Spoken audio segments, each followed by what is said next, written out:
Hello dear friends, Sameer Arya GS में आपका welcome है। हम लोगों ने डाइजेस्टिव सिस्टम को पढ़ लिया है।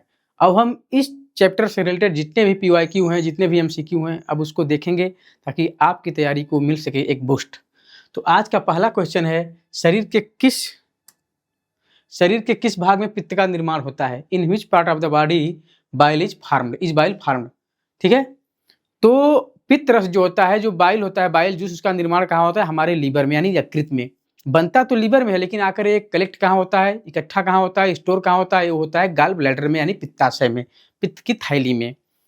लेकिन क्वेश्चन पूछ रहा है बनता कहाँ है, तो बनता है हमारे यह लीवर में। ठीक, बनता कहाँ है? हमारे लीवर में।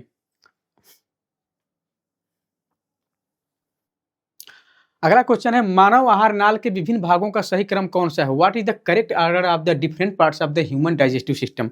यानी जो हमारा डाइजेस्टिव सिस्टम का जो डाइजेस्टिव ट्रैक्ट है, जो एलिमेंट्री कैनाल है, हमारे मुंह से शुरू होता है और कहाँ तक समाप्त होता है? बड़ी आंत के क्या कहते हैं, रेक्टम, फिर रेक्टम के बाद फिर एनस तक।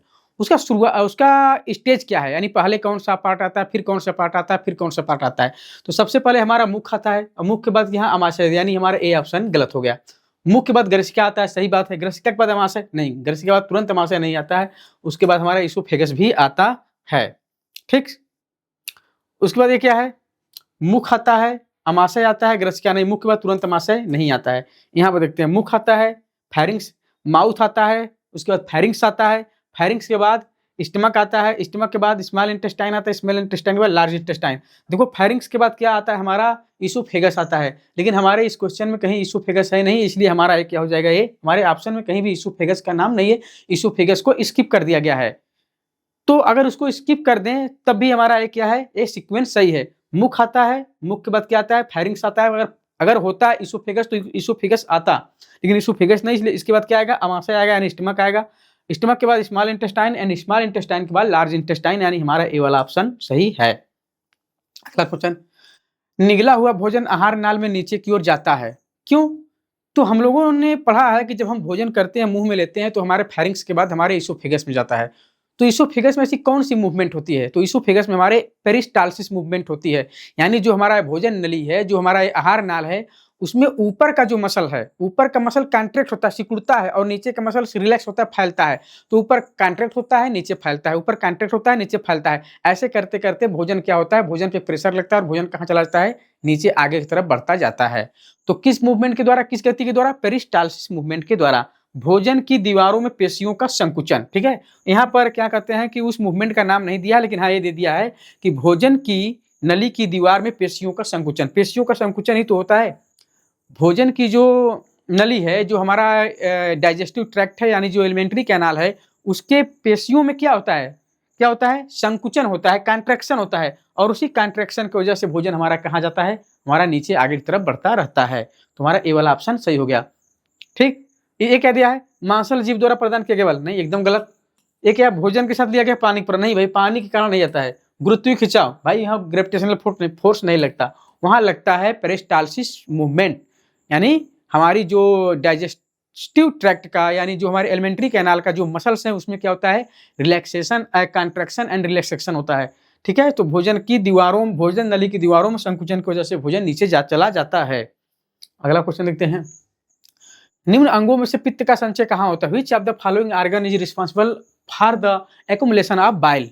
ठीक है, यानी बाइल का एक्युमुलेशन कहाँ होता है? बाइल जूस जो बनता है हमारे लीवर में, वो आकर इकट्ठा कहाँ होता है? देखो डियर फ्रेंड, बनता तो लीवर में है, लेकिन आगे इकट्ठा होता है गाल ब्लैडर में। कहाँ होता है?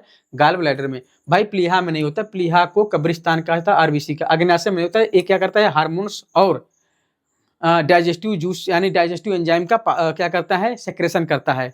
ये अपेंडिक्स क्या है? अपेंडिक्स भाई नहीं है, अपेंडिक्स क्या है? हमारे सीकम है, सीकम का विस्तारित वाला भाग है। ठीक है, विस्तृत भाग है, जिसको कहते हैं अपेंडिक्स। और अपेंडिक्स में सूजन आने की वजह से क्या होता है? अपेंडिसाइटिस, इसको काट के अलग कर दिया जाता है। और ये अपेंडिक्स हमारे शरीर में एक वेस्टिजियल आर्गन है। ठीक है, यानी एक अवशेषीय अंग है, इसके बिना भी हमारा काम चल सकता है।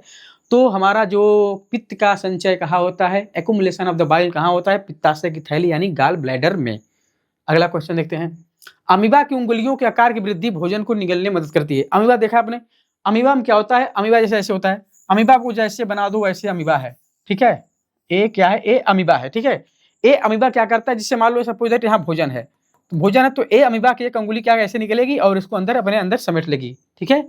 तो अमीबा की जो अंगुलियों जैसी जो संरचना होती है भोजन को निगलने के काम में आता है। और हमारे डाइजेस्टिव सिस्टम में भी एक अंगुलियों जैसी संरचना होती है, फिंगर लाइक स्ट्रक्चर होती है, वो होती है हमारे स्मॉल इंटेस्टाइन में, छोटी आंत में, जिसको कहा जाता है विलाई, VI विली, ठीक है। तो वो विलाई क्या करता है, क्या करता है भाई, वसायुक्त खाद्य पदार्थों को पचाता है, नो, गलत बात। हमारा बिलाई क्या करता है, डाइजेस्टेड फूड का अवशोषण करता है। हमारा बिलाई क्या करता है, डाइजेस्टेड फूड का अवशोषण करता है, ठीक।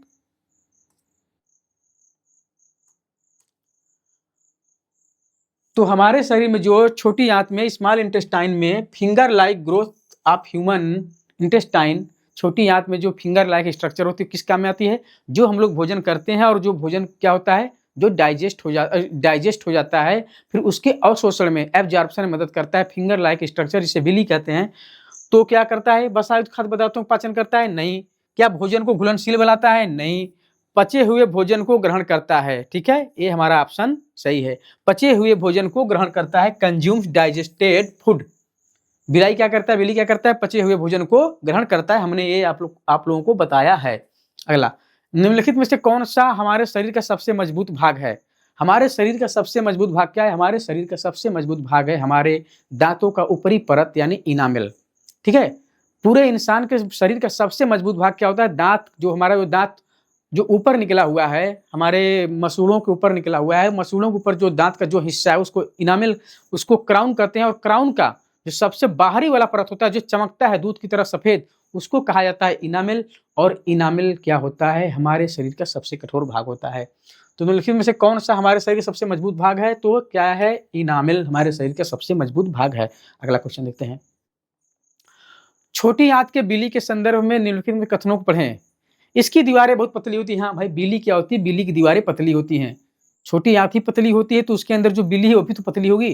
तो छोटी आंत की दीवारें बहुत पतली, सॉरी, बिली की दीवारें बहुत पतली होती है, ये हमारा सही है। उसके पास सतह के करीब पतली और छोटी रक्तवाहिकाओं का एक नेटवर्क होता है, सही बात। जो बिली होता है, बिली के चारों तरफ अगल बगल छोटी रक्तवाहिकाओं, स्मॉल ब्लड वेजल्स का क्या होता है, small and thin blood vessels का एक नेटवर्क होता है। और स्मॉल एंड क्या थिन ब्लड वेजल्स, पतले और छोटे रक्त वाहिकाओं के इस नेटवर्क को क्या कहा जाता है, कैपिलरी। इसी कैपिलरी के माध्यम से क्या होता है, जो हम लोग खाए पिए हैं डाइजेस्ट होकर इसी कैपिलरी के माध्यम से क्या होता है, ब्लड में मिक्स होता है, ठीक है। ये भी सही है। उसके पास सतह करीब पतली और छोटी रक्त वाहिकाओं का नेटवर्क होता है, ये भी सही है। इसकी दीवारें बहुत पतली होती हैं, ये भी सही है। इनमें उंगलियों की तरह के प्रोजेक्शन होते हैं। हाँ भाई, बिलाई क्या होते हैं, जैसे हमने बिलाई बताया, इस बिलाई में क्या होता है, उंगलियों जैसी संरचना होती है, ठीक है। ये छोटी आंत है, उंगलियों जैसी संरचना होती है, इसको बिलाई कहते हैं। तो ये भी सही है, ये भी सही, ये भी सही। थर्ड देखते हैं। इसमें छोटे छोटे छिद्र होते हैं जिनसे होकर भोजन आसानी से निकल जाता है। नहीं भाई, बिली में छोटे छोटे कोई छिद्र नहीं होते हैं। जो बिली होता है, बिली में कोई छोटे छोटे छिद्र नहीं होते हैं। अगला, नीचे दो कथन दिए गए हैं। कथन ए, मानव शरीर सेल्यूलोज का पाचन नहीं कर सकता है। सही बात है, मानव शरीर सेल्यूलोज का पाचन नहीं कर सकता है। सेल्यूलोज का पाचन कौन करता है, एनिमल करते हैं। अगला क्या है, रीजन क्या है, मानव शरीर में स्टार्च पचाने वाले एंजाइम डाइजेस्टेज पाए। भाई एक क्वेश्चन, इसका कोई मतलब ही नहीं है। मानव शरीर में स्टार्च पचाने वाला एंजाइम डाइजेस्टेज पाया जाता है।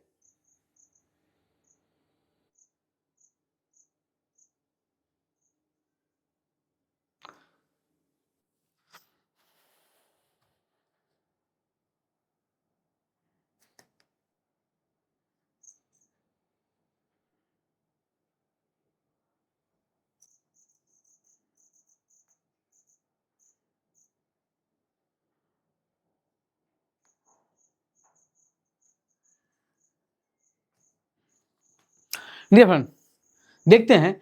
नीचे दो कथन दिए गए, मानव शरीर सेल्यूलोज का पाचन नहीं कर सकता। सही बात है, मानव शरीर सेल्यूलोज का पाचन नहीं कर सकता है। तो हमारे शरीर में क्या पाया जाता है, स्टार्च पाया जाता है, ठीक है। और स्टार्च का पाचन किसके द्वारा किया जाता है, एमाइलेज के द्वारा किया जाता है, उसी के नाम टाइलिन या डाइस्टेज के द्वारा किया जाता है। हम मानव शरीर सेल्यूलोज का पाचन नहीं कर पाता, इसका कारण यह है कि हमारे शरीर में सेल्यूलोज को पचाने वाले जो डाइजेस्टिव एंजाइम चाहिए, वो डाइजेस्टिव एंजाइम हमारे शरीर में नहीं पाए जाते हैं। हमारे शरीर में जब डाइजेस्टिव एंजाइम क्या कहते हैं सेल्यूलोज को पचाने वाले डाइजेस्टिव एंजाइम नहीं पाए जाते हैं तो सेल्यूलोज का पाचन नहीं होगा। तो हमारा क्या है, देखो ए और आर दोनों सत्य हैं, आर ए का सही स्पष्टीकरण गलत बात। देखो ए और आर दोनों सही है, जो कथन है वो भी सही है, जो कारण है वो भी सही है, लेकिन जो कारण है वो सही स्पष्टीकरण नहीं दे रहा है। ये सही स्पष्टीकरण तब होता जब रीजन में दिया होता मानव शरीर में क्या कहते हैं सेल्यूलोज को पचाने वाले कोई एंजाइम नहीं पाया जाता है। देखो कथन भी सही है कि मानव शरीर सेल्यूलोज का पाचन नहीं कर पाता, सही बात। मानव शरीर में स्टार्च पचाने वाला एंजाइम डाइजेस्टिव पाया जाता है, सही बात। लेकिन सेल्यूलोज का पाचन इसलिए नहीं हो पाता क्योंकि मानव शरीर में सेल्यूलोज को पचाने वाले डाइजेस्टिव एंजाइम नहीं पाए जाते। यानी कथन ए और कारण आर दोनों सत्य है, लेकिन आर कथन जो रीजन है वो कथन का स्टेटमेंट का सही स्पष्टीकरण नहीं है। हमारा बी ऑप्शन क्या हो जाएगा, सही हो जाएगा। ठीक, अगला देखते हैं। अगला क्या है, जुगाली करने वाले पशुओं में पोषण की प्रक्रिया का वर्णन करने वाले शब्द का। देखो जुगाली करने वाले क्या होते पशु क्या होते हैं, जो जुगाली करने वाले पशु होते हैं, जो हम लोग गाय भैंस होते हैं, वो भोजन को पहले क्या करते हैं, निगलते हैं। निगलने के बाद उस भोजन को कहाँ ले आते हैं, पेट में ले आते हैं। पेट के बाद भोजन को फिर से मुंह में लाते हैं। जो मुंह में जो भोजन को लाते हैं उसको जुगाली करना कहा जाता है। फिर जुगाली करने के बाद फिर से भोजन को कहाँ ले आते हैं, पेट में ले आते हैं। देखो क्या होता है, निगलते हैं, चबाना और मिलाना, आंशिक पाचन, पूर्ण पाचन, गलत बात। जुगाली करना, अरे भाई पहले जो जानवर पहले भोजन को लेगा फिर पेट में ले जाएगा उसके बाद जुगाली करेगा, जुगाली पहले थोड़ी करने लगेगा। यहाँ जुगाली करना नहीं बात, पहले भोजन को क्या करेगा, इंजेक्शन करेगा, अंतर ग्रहण करेगा, फिर पेट में ले जाएगा, पेट में उसको हल्का फुल्का पचाएगा, फिर पचाने के बाद उसको कहाँ ले जाएगा, मुंह में लाएगा जुगाली करने के लिए। यानी जुगाली पहले नहीं होगा। तो क्या करेगा जानवर, पहले भोजन को निगलेगा यानी इंजेक्शन करेगा, उसके बाद आंशिक पाचन करेगा, पार्शियल डाइजेशन होगा, उसके बाद फिर से पेट में से भोजन को कहाँ लाएगा, मुंह में लाएगा। मुंह में किस लिए, रूमिनेंट के लिए जुगाली करेगा। जुगाली करने के बाद क्या हो जाएगा, फिर पेट में जाएगा और उसका क्या हो जाएगा, कंप्लीट डाइजेशन होगा। यानी हमारे ऑप्शन ए सही है। 11, मानव शरीर में इनमें से कौन सा सबसे बड़ा अंग है। मानव शरीर के अंतर्गत देखा जाए तो सबसे बड़ा अंग कौन है, मानव शरीर के अंदर सबसे बड़ा अंग है लीवर। ठीक है, हमारे शरीर का the largest human organ in the body कौन सा है, हमारा लीवर। ठीक, अगला क्वेश्चन, सेल्यूलोज युक्त खाद्य पदार्थ मनुष्य में रुक्षांश के अच्छे स्रोत है। रुक्षांश का मतलब होता है क्या, डाइटरी फाइबर। अब सेल्यूलोज क्या करता है, हमारे सेल्यूलोज वाले जितने भी खाद्य पदार्थ खाते हैं, जैसे हम हरी साग सब्जियां खाते हैं या सलाद खाते हैं, तो इसमें सेल्यूलोज की मात्रा पाई जाती है। लेकिन इसमें जो सेल्यूलोज पाया जाता है वो डाइजेस्ट नहीं हो पाता। वो किस काम में आता है, वो डाइटरी फाइबर के तौर पर काम आता है। यानी वह हमारे आंतों की सफाई करता है, हमारे गट हेल्थ को मजबूत बनाता है। ठीक है, तो जो डाइटरी फाइबर होता है खुरदुरा थोड़ा रूखा रूखा होता है, तो जब हमारी आंतों में जाता है तो आंतों में क्या करता है, झाड़ू लगा देता है, सफाई करता है।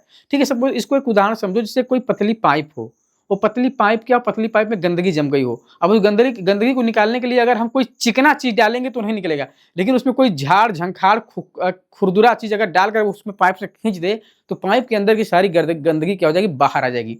तो डाइटरी फाइबर यानी जो हमारे रुक्षांश होते हैं उनका भी काम यही होता है। ठीक है, जो डाइटरी फाइबर युक्त भोजन होते हैं वो हमारे शरीर की आंतों की क्या करते हैं, सफाई करते हैं। ठीक है, अब क्या होता है, देखो क्या सेल्यूलोज छोटे छोटे घटकों में टूट जाता है। अरे नहीं भाई, सेल्यूलोज का जब पाचन ही नहीं होता हमारे शरीर में तो सेल्यूलोज छोटे छोटे घटकों में स्मॉल कंपोनेंट में क्यों टूटेंगे, नहीं टूटेंगे। सेल्यूलोज डाइजेस्टिंग बैक्टीरिया सेल्यूलोज को फाइबर प्रस्तुत करता है। भाई सेल्यूलोज डाइजेस्टिव बैक्टीरिया नाम का कोई चीज हमारे बॉडी में नहीं पाया जाता, कोई सेल्यूलोज का पाचन हमारे बॉडी में नहीं होता है। सेल्यूलोज मानव रक्त में अवशोषित हो जाता है। भाई जब उसका पाचन ही नहीं होता, सेल्यूलोज का जब डाइजेशन ही नहीं होता तो मानव रक्त में क्यों होगा, नहीं होगा। ठीक है, ये भी गलत है, ये भी गलत है, ये भी गलत है। मनुष्यों में सेल्यूलोज डाइजेस्टिंग एंजाइम नहीं पाए जाते, सही बात। मनुष्यों में सेल्यूलोज डाइजेस्टिंग एंजाइम नहीं पाए जाते, इसलिए इसका डाइजेशन नहीं हो पाता और ये हमारे शरीर में एक डाइटरी फाइबर की तरह काम करते हैं, यानी हमारे आंतों की सफाई करते हैं। ठीक, अगला देखते हैं, मानव शरीर की सबसे बड़ी ग्रंथि कौन है। मानव शरीर की जो सबसे बड़ी ग्लैंड है वो क्या है, लीवर है। जो अग्न्याशय है वो दूसरे नंबर पर आता है। जो हमारा लीवर है वो सबसे बड़ी ग्लैंड है, लार्जेस्ट ग्लैंड है। एंड जो पैनक्रियाज है वो दूसरे स्थान पर आता है। पैनक्रियाज दूसरी सबसे बड़ी ग्लैंड है। अब क्या है, निम्न पर विचार कीजिए। यह मानव शरीर की दूसरी सबसे बड़ी ग्रंथि है। इसका रस एक विशेष प्रकार की कोशिकाओं से स्रावित होता है। इसके रस को पूर्ण पाचक रस कहा जाता है। गजब, ये किसके बारे में बात हो रही भाई, इसके रस को कंप्लीट, अच्छा बताओ किसके रस को कंप्लीट डाइजेस्टिव एंजाइम कहा जाता था। किसके रस को? पैनक्रियाज। क्योंकि पैनक्रियाज में वसा, कार्बोहाइड्रेट और प्रोटीन तीनों का पाचन हो रहा था। प्रोटीन को पचा रहा था ट्रिप्सिन, वसा को पचा रहा था लाइपेज और कार्बोहाइड्रेट को पचा रहा था एमाइलेज। और ये तीनों कहाँ पाए जा रहे थे? हमारे पैनक्रियाज में पाए जा रहे थे। और पैनक्रियाज क्या होता है? यह हमारे शरीर की दूसरी सबसे बड़ी ग्लैंड है। किसके बाद? लीवर के बाद। इसके रस को पूर्ण पाचक रस कहा जाता है और जो इसका जूस है एक विशेष प्रकार की कोशिकाओं से स्रावित होता है, यानी विशेष प्रकार की कोशिकाओं से सेक्रेट होता है। तो यह किसके बारे में बात हो रही है? यह बात हो रही है पैनक्रियाज के बारे में, यानी अग्न्याशय के बारे में। ठीक, हमने पढ़ा है। बड़ी वसा गोलिकाओं के आकार को संकुचित करता है, जिससे एंजाइम अधिक प्रभावी ढंग से काम करते हैं। अब देखो क्या होता है, हमारा जो लीवर होता है बनाता है बाइल जूस, और बाइल जूस आकर इकट्ठा होता है हमारे गाल ब्लैडर में। उस गाल ब्लैडर से एक नली निकलती है और वो नली जाकर मिलती कहाँ? हमारे छोटी आंत के ड्यूडेनम में। अब हम जो भोजन खाते हैं उस भोजन में पानी मिक्स हो जाता है बड़ी हमारे पेट में। अब जब पानी और भोजन मिक्स जाते हैं तो जो वसा होता है वो छिटक के अलग हो जाता है और बड़ी बड़ी गोली बना लेता है वसा की। तो वसा की इन बड़ी बड़ी गोलियों को तोड़ने का काम कौन करता है? इन वसा की बड़ी बड़ी गोलियों को तोड़ने का काम करता है बाइल जूस। और बाइल जूस जिस प्रक्रिया के द्वारा तोड़ता है उस प्रक्रिया को कहते हैं इमल्सिफिकेशन, इमल्सीकरण, इमल्सिफिकेशन कहा जाता है। ठीक, तो बड़ी वसा गोलिकाओं के आकार को संकुचित करता है, जिससे एंजाइम अधिक प्रभावी ढंग से काम करते हैं।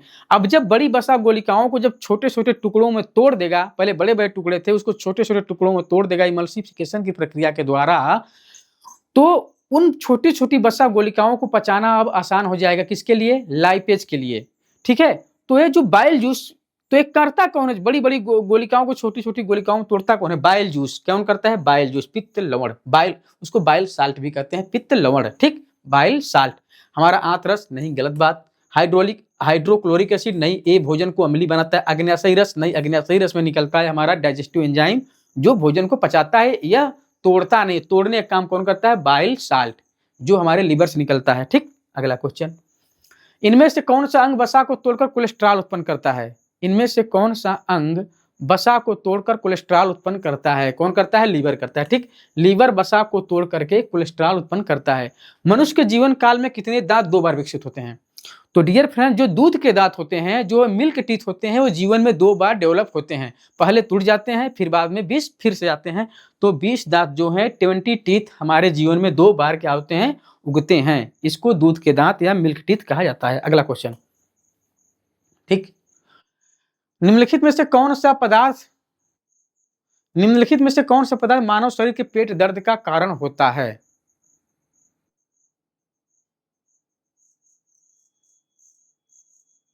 निम्नलिखित में से कौन सा पदार्थ मानव शरीर के पेट के दर्द का? क्या क्षार होता है? नहीं, पेट में क्षार नहीं बनता है। पेट में क्या बनता है? अम्ल बनता है। क्या लवण होता है? नहीं। क्या जीवाणु होता है? नहीं। क्या होता है? अम्ल। जब हमारे शरीर में एसिडिटी हो जाए तो पेट में दर्द करने लगेगा। किसकी वजह से होता है? एसिडिटी की वजह से हमारे पेट में, मानव शरीर के पेट का दर्द का कारण बनता है। जब हम बहुत ज़्यादा खाना खा लेते हैं, बहुत ज़्यादा एसिडिटी हो जाती है, तो पेट में क्या होती है? जलन। जब हम हैवी मील ले लेते हैं, क्या कहते हैं, कचरा खा लेते हैं ज़्यादा, जैसे जो होता है बाहर की चीज़ें जो होती हैं, ठीक है, क्या कहते हैं उसको, क्या कहते हैं, जैसे चाउमीन हो गया, फुल्की हो गया, मैगी हो गया, जो भी बाहर ठेले बन रहा है उसको बहुत ज़्यादा मात्रा में खा लिए, तो ऑयली चीज़ खा लिए, तो हमारे शरीर में उसको पचाने के लिए बहुत ज़्यादा डाइजेस्ट, वो क्या कहते हैं, वो हाइड्रोक्लोरिक एसिड बनेगा, जिससे हमारे शरीर में एसिडिटी होगी और हमारे पेट में जलन होने लगेगा। तो हमारा कौन सा ऑप्शन है? ऑप्शन बी, यानी एसिड। अगला, यदि लार में माइलेज की कमी हो तब मुख गुहा में कौन सी घटना प्रभावित होगी? हमारी जो लार ग्रंथियाँ होती हैं, सलाइवरी ग्लैंड जो होती हैं, ये जो इनमें जो पैरोटिड होती हैं, सबलिंगुअल होती हैं, सब मैंडिबुलर होती है, ये तीनों मिलकर लार बनाती हैं और उस लार में होता है एमाइलेज, और वो पचाता क्या है? स्टार्च। यदि हमारे मुंह में लार न बने, इमाइलेज न बने, तो किसका पाचन प्रभावित होगा? स्टार्च का। ठीक है, यदि लार में इमाइलेज की कमी हो तब मुख गुहा में कौन सी घटना प्रभावित होगी? प्रोटीनों का अमीनो अम्ल में विघटन प्रभावित होगा। अमाइनो एसिड नहीं बन पाएगा प्रोटीन। अरे भाई, मुंह में प्रोटीन का पाचन होता ही नहीं, तो फिर ये ऑप्शन कहां से हुआ? गलत हो गया। वसाओं का वसा अम्ल और ग्लिसरॉल में विघटन। भाई, हमारे मुंह में वसा का पाचन होता ही नहीं, तो जो ये वाला ऑप्शन है, वसाओं का वसा अम्लों और ग्लिसरॉल में विघटित decomposition of fats into fatty acid and glycerol, ये भी गलत है, क्योंकि इसका पाचन हमारे मुंह में नहीं होता। हमारे मुंह में पाचन होता है केवल स्टार्च का। तो अगर हमारे सलाइवरी ग्लैंड के द्वारा अगर एमाइलेज का सिक्रेशन ना हो तो हमारे मुंह में किसका पाचन प्रभावित होगा? स्टार्च का पाचन नहीं हो पाएगा। अगला क्वेश्चन, अमाशय का स्तर निम्नलिखित में से किसकी एक उपस्थिति के कारण सुरक्षित बना रहता है? हम जानते हैं कि हमारे पेट में क्या होता है, हमारे पेट में होती है एक आक्जेंटिक सेल या जिसको पेराइटल सेल भी कहते हैं। ये आक्जेंटिक सेल और पेराइटल सेल बनाती क्या है? Hydrochloric acid. और हाइड्रोक्लोरिक एसिड इतना क्या कहते हैं कि इतना स्ट्रांग एसिड है, इतना हार्ड एसिड है कि अगर हमारे चमड़ी पर गिर जाए, हमारे स्किन पर गिर जाए तो हमारे स्किन को जला सकती है। लेकिन फिर हमारे पेट को क्यों नहीं जलाती? क्योंकि हमारे पेट पर पाई जाती है म्यूकस लेयर। ठीक, क्या पाई जाती है? म्यूकस लेयर, जिसको श्लेष्मा भी कहते हैं। ये म्यूकस लेयर नेचर में क्या होती है? नेचर में होती है ये एल्केलाइन यानी क्षारी होता है। हमारा एसीएल क्या है? एसिडिक। ये म्यूकस लेयर क्या है? एल्केलाइन, क्षारी। तो अम्ल और क्षार मिलकर क्या करता है? ये जो पेप्सी श्लेष्मा है, जो म्यूकस है, क्षारी होता है, इसके पास जब एसिड आता है एसीएल तो उसको न्यूट्रलाइज कर देता है और हमारा पेट जलने से बच जाता है। ठीक है, म्यूकस लेयर की वजह से। अगला क्वेश्चन, निम्नलिखित में यकृत किसका उत्पादन करता है? यकृत किसका उत्पादन करता है भाई? बताओ।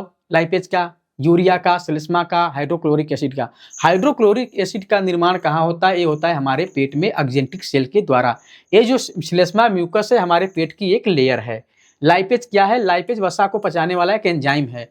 तो निम्नलिखित में से यकृत का निर्माण उत्पादन कौन करता है? निम्नलिखित में यकृत किसका उत्पादन करता है? यकृत करता है यूरिया का। कैसे करता है? अमोनिया को यूरिया में चेंज करता है। हमारा जो लीवर होता है यह अमोनिया यानी NH3 को यूरिया में चेंज कर देता है। ठीक, हाइड्रोक्लोरिक एसिड कहाँ बनता है? हमारे पेट में बनता है, आक्जेंटिक सेल बनाती है। श्लेष्मा हमारे पेट की लेयर है जो पेट को जलने से बचाती है HCl से।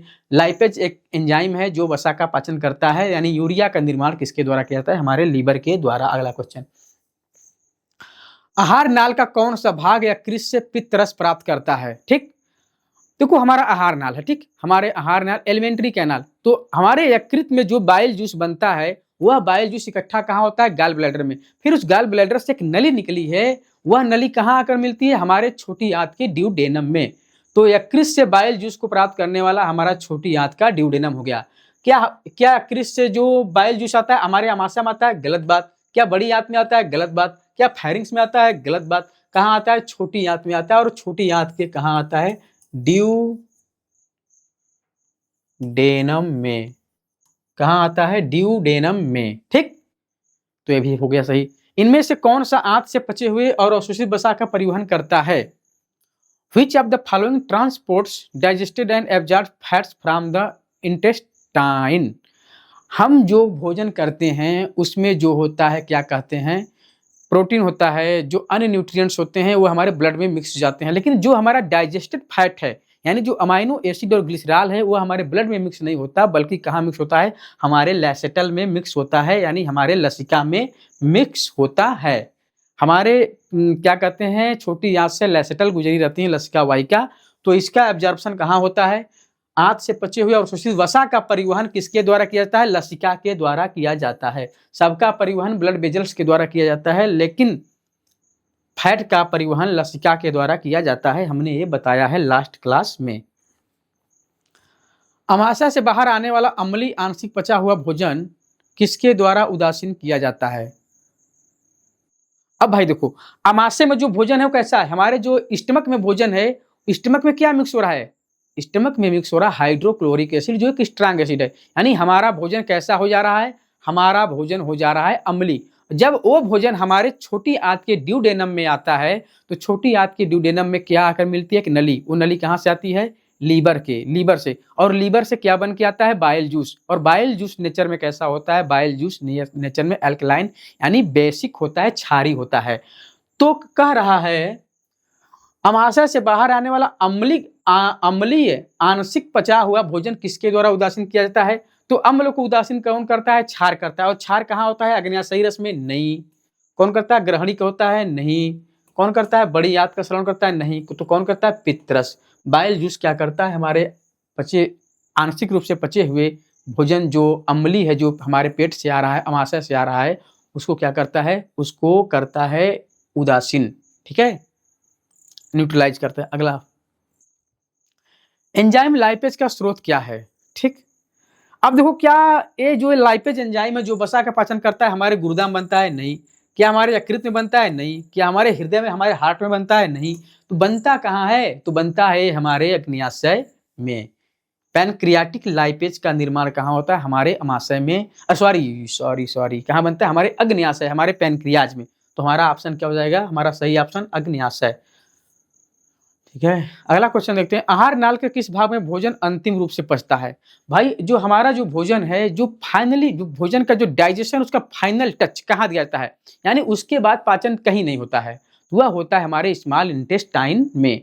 हमारे स्मॉल इंटेस्टाइन में डाइजेशन को फाइनल टच दिया जाता है, यानी हमारा जो भोजन होता है वो फाइनली रूप से डाइजेस्ट होती है, अंतिम रूप से। इसके बाद डाइजेशन नहीं होता है। इसके बाद जो डाइजेस्टेड फूड है, जो न्यूट्रिएंट्स हैं, जो ग्लूकोज है, जो क्या फैटी एसिड है, क्या होता है? उनका एब्जॉर्प्शन होता है, अवशोषण होता है। यानी फाइनली रूप से डाइजेशन का काम होता है हमारे छोटी आंत में।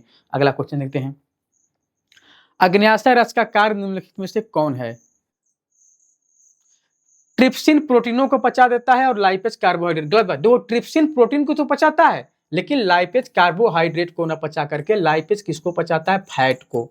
ठीक है, यानी ऑप्शन क्या हो गया? गलत। ट्रिप्सिन पायसीभूत वसाओं को पचाता है। भाई ट्रिप्सिन प्रोटीन को पचाता है, ये वसा को नहीं पचाता, यानी ये भी गलत हो गया। ट्रिप्सिन और लाइपेज दोनों वसा को पचाते हैं। नहीं भाई, ट्रिप्सिन प्रोटीन को पचाता है और लाइपेज वसा को पचाता है, ये भी गलत है। ट्रिप्सिन प्रोटीन को पचाता है, सही बात, और लाइपेज पायसीभूत वसाओं को पचाता है। पायसीभूत का मतलब क्या होगा? पायसीभूत का मतलब इमल्सिफिकेशन। जो वसा होता है हमारे, जो हमारे स्टमक से आता है, वो बड़ा बड़ा बूंद रहता है, उसको बाइल जूस क्या करता है? बाइल जूस छोटे छोटे टुकड़ों में तोड़ देता है। तो इसी छोटे छोटे टुकड़ों में टूटना वसा का क्या कहलाता है? पायसीकरण या इमल्सिफिकेशन। उसके बाद हमारा लाइपेज आता है, इस पायसीभूत इमल्सिफाइड इमल्सिफाइड फैट को क्या करता है? पचाता है। यानी ट्रिप्सिन प्रोटीन को पचाता है और लाइपेज पायसीभूत वसाओं को। तो ये हमारा ऑप्शन डी हो गया सही। अगला, इनमें से कौन सा यौगिक स्टार्च ऑफ एनिमल के रूप में जाना जाता है? देखो स्टार्च ऑफ एनिमल बोलने का मतलब यह है, जब हम पौधों को देखेंगे तो पौधों का जो संचित भोजन होता है, जो स्टोर फूड होता है, वो किसके रूप में होता है? स्टार्च के रूप में होता है। पौधों का जो संचित भोजन होता है वो पौधों भोजन किस रूप में संचित होता है, किस रूप में स्टोर होता है? स्टार्च के रूप में। और हम इंसानों और एनिमल्स के अंदर जो भोजन होता है किस रूप में स्टार्च स्टोर होता है? वह होता है ग्लूकोज। किस रूप में स्टोर होता है? ग्लाइकोजन के रूप में। पौधों में स्टार्च के रूप में और एनिमल्स में ग्लाइकोजन के रूप में। तो ग्लाइकोजन को स्टार्च ऑफ द एनिमल कहा जाता है। स्टार्च ऑफ द एनिमल किसको कहा जाता है? ग्लाइकोजन को कहा जाता है। क्योंकि ग्लाइकोजन क्या है? हमारे शरीर का अंदर का स्टोर एनर्जी है, स्टोर फूड है। यह ग्लूकोज ग्लाइकोजन में बदलकर स्टोर होता है। ग्लूकोज को ग्लाइकोजन में कौन बदलता है? ग्लूकोज को ग्लाइकोजन बदलता है हमारे पैनक्रियाज से निकलने वाला एक हार्मोन, जिसका नाम क्या है? जिसका नाम है इंसुलिन। यह इंसुलिन क्या करता है? ग्लूकोज को ग्लाइकोजन में बदल देता है। ठीक, तो इसी ग्लाइकोजन को हमारा क्या कहा जाता है? स्टार्च ऑफ द एनिमल कहा जाता है, क्योंकि ग्लाइकोजन हमारे शरीर, हमारे एनिमल का संचित भोजन है। ठीक, अगला, यकृत एवं मांसपेशियों में ऊर्जा संग्रहित होती है। यकृत एवं मांसपेशियों में जो ग्लाइकोजन है, ये स्टोर कहाँ होता है? हमारे लिवर में होता है, और हमारे मसल्स में भी ग्लाइकोजन स्टोर होता है। तो यकृत एवं मांसपेशियों में ऊर्जा संग्रहित होता है किस रूप में? कार्बोहाइड्रेट नहीं भाई, वसा के रूप में नहीं भाई, प्रोटीन के रूप में नहीं भाई, किसके रूप में? ग्लाइकोजन के रूप में ऊर्जा संग्रहित होती है। ठीक, अगला देखते हैं। देखो यहाँ पर जो संचित भोजन है, अगर यहाँ की जगह अगर ट्राइग्लिसराइड रहता तो हम कह सकते थे, क्योंकि जो वसा जो हम लोग खाते हैं डाइजेशन होने के बाद अमाइनो एसिड और ग्लिसरॉल में टूट जाता है, वो अमाइनो एसिड और ग्लिसरॉल अंत में जाकर ट्राइग्लिसराइड के रूप में संचित होता है, वो भी एनर्जी का स्रोत है। लेकिन यहाँ पर वसा दिया है तो वसा नहीं, जो स्टोरेज फार्म है क्या है? ग्लाइकोजन के रूप में। ठीक, तो हमारा ऑप्शन डी सही है। मानव अमाशय में निम्नलिखित में से कौन सा अम्ल उत्पन्न होता है? हमारा जो अमाशय है, जो स्टमक है, उसमें कौन सा अम्ल बनता है? कौन सा अम्ल का फॉर्मेशन होता है? उसमें होता है फार्मिक एसिड नहीं भाई, सल्फ्यूरिक एसिड नहीं भाई, नाइट्रिक एसिड नहीं भाई, क्या बनता है? Hydrochloric acid. और ये बनता है हमारे स्टमक में। और स्टमक में एक सेल होती है जिसका नाम है ऑक्जेंटिक सेल। ठीक है, ऑक्जेंटिक सेल, जिसको कहा जाता है पेराइटल सेल भी कहा जाता है। हमारा अगला क्वेश्चन है, निम्नलिखित में से कौन सा कथन अमाशय के बारे में सही नहीं है? Which of the following statement is not correct about the stomach. जठर एक अस्थायी जलाशय के रूप में काम करता है। The stomach act as a temporary reservoir.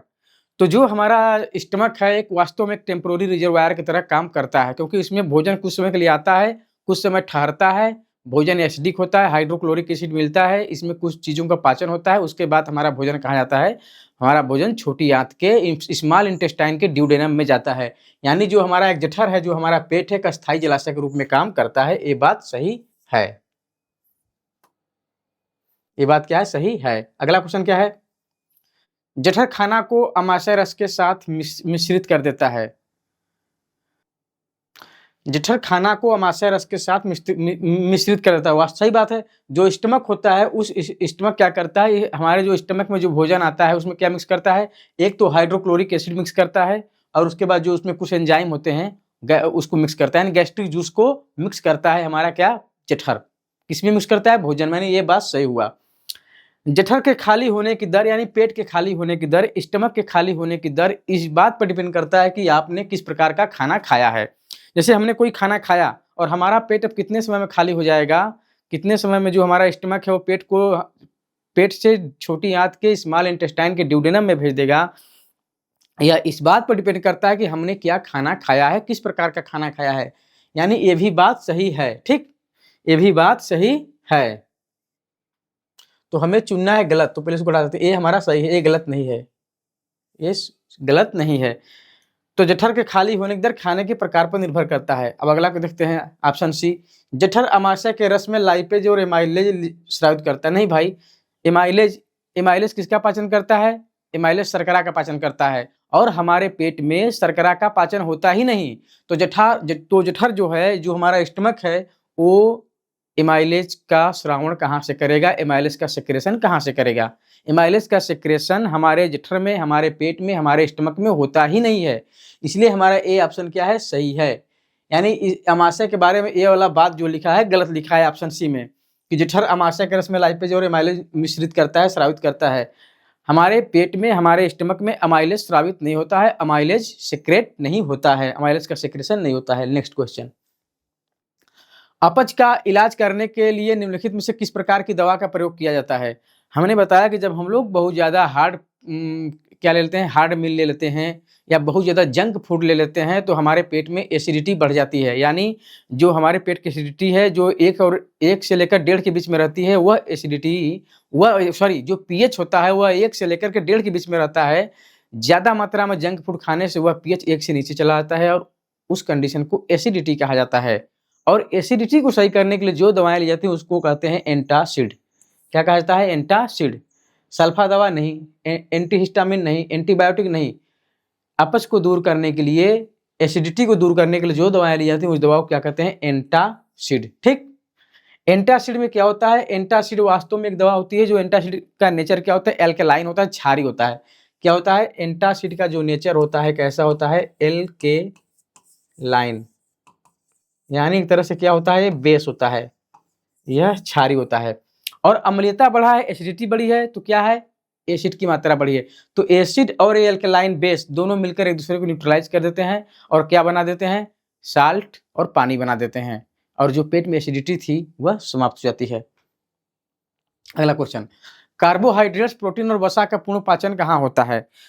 हमने बताया कि हमारे शरीर में एक कंप्लीट डाइजेस्टिव एंजाइम है, कंप्लीट डाइजेस्टिव ग्लैंड है, एक पूर्ण पाचक रस है, जो एक ऐसा डाइजेस्टिव ग्लैंड जो हमारे शरीर के द्वारा, हमारे द्वारा खाए जाने वाले सभी चीज़ों का पाचन कर देता है। यानी हम जो वसा खाते हैं उसका ही पाचन कर दे, जो प्रोटीन खाते हैं उसका ही पाचन कर दे, और जो कार्ब्स लेते हैं भोजन में, जो कार्बोहाइड्रेट्स लेते हैं उसका भी पाचन कर दे। यह केवल और केवल एक ही काम करता है, एक ही जगह काम होता है, किसके द्वारा, पैनक्रियाज के द्वारा छोड़े गए, सेक्रेट किए गए, किसके द्वारा, एंजाइम्स के द्वारा। तो कार्बोहाइड्रेट्स, प्रोटीन और वसा का पूर्ण पाचन कहाँ होता है, सॉरी ये क्वेश्चन हमने गलत समझ लिया, मिस इंटरप्रेट कर लिया। पूर्ण पाचन कहाँ होता है, कार्बोहाइड्रेट, प्रोटीन और वसा का पूर्ण पाचन कहाँ होता है, तो भाई हमारा जो ये क्या कहते हैं, complete digestion take place in small intestine. Small intestine में जाने के बाद ही क्या होता है, हमारा डाइजेशन का काम कंप्लीट होता है। हमने जितना खाया है सब कुछ क्या हो चुका है, डाइजेस्ट हो चुका है। जितना भी खाया है, चाहे कार्ब्स खाया है, चाहे प्रोटीन खाया है, चाहे क्या कहते हैं कि फैट खाया है, सबका सबका पाचन कहाँ होता है? कंप्लीट छोटी आंत में, स्मॉल इंटेस्टाइन में। देखो ग्रास नली में तो कोई पाचन होता ही नहीं है, पेट में होता है। किसका होता है? थोड़ा बहुत प्रोटीन का होता है, मिल्क प्रोटीन का होता है, उसके बाद हमारे किसका होता है? प्रोटीन का होता है, और किसका होता है? और थोड़ा बहुत फैट का होता है, लिपिड का होता है। लेकिन वहाँ पर पाचन डाइजेशन कंप्लीट नहीं होता है। और जो बड़ी आंत है, बड़ी आंत में डाइजेशन का कोई काम नहीं होता। बड़ी आंत में क्या होता है? बड़ी आंत में जो बड़ी आंत का जो कोलन वाला हिस्सा है, कोलन वाले हिस्से में पानी का क्या होता है? पानी ऑब्जर्व किया जाता है बड़ी आंत के द्वारा। हमारे अनडाइजेस्टेड फूड में जो पानी है, जिस पानी की वजह से हमारा अनडाइजेस्टेड फूड एक सेमी लिक्विड फॉर्म में है, वह पानी बड़ी आंत के कहाँ? कोलन में। बड़ी आंत का जो कोलन होता है, इसी कोलन में जाने के बाद अनडाइजेस्टेड फूड में जो पानी है, वो पानी कहाँ हो जाता है? पानी चला जाता है, हमारे ब्लड में मिक्स हो जाता है। पानी क्या होता है? पानी एब्जॉर्ब हो जाता है। ठीक, तो बड़ी आंत में नहीं होता है डाइजेशन का काम। अब अगला क्वेश्चन, पाचन के अंत में जारी ऊर्जा का रूप कौन सा होता है? देखो भाई, पाचन जब होता है तो पाचन में क्या होता है? पाचन में केमिकल रिएक्शन होते हैं, जिसमें बड़े बड़े फूड के बड़े बड़े मालिक्यूल्स क्या होते हैं? छोटे छोटे मालिक्यूल्स में टूटते हैं एंजाइम्स की सहायता से। एंजाइम की सहायता से फूड के बड़े बड़े मालिक्यूल्स होते हैं और छोटे छोटे मालिक्यूल्स में टूट जाते हैं। उसके बाद उसी छोटे छोटे मालिक्यूल्स क्या होते हैं? वो हमारे किस में चले जाते हैं? हमारे ब्लड में मिक्स हो जाते हैं, और ब्लड में मिक्स होकर के कहाँ जाते हैं? हमारे कोशिकाओं तक जाते हैं, और कोशिकाओं में क्या होता है? ऑक्सीजन होता है। तो हमारा जो ये ग्लूकोज है, ऑक्सीजन से क्रिया करके एनर्जी बनाता है, CO2 बनाता है और पानी बनाता है। यह कैसा प्रक्रिया है? यह एक केमिकल रिएक्शन है। और जब केमिकल रिएक्शन हो रहा है, तो केमिकल रिएक्शन के फलस्वरूप कैसी ऊर्जा मुक्त होगी? तो केमिकल एनर्जी मुक्त होगी, रासायनिक ऊर्जा रिलीज होगी। देखो भाई, विद्युत ऊर्जा कहाँ से आ जाएगी यार?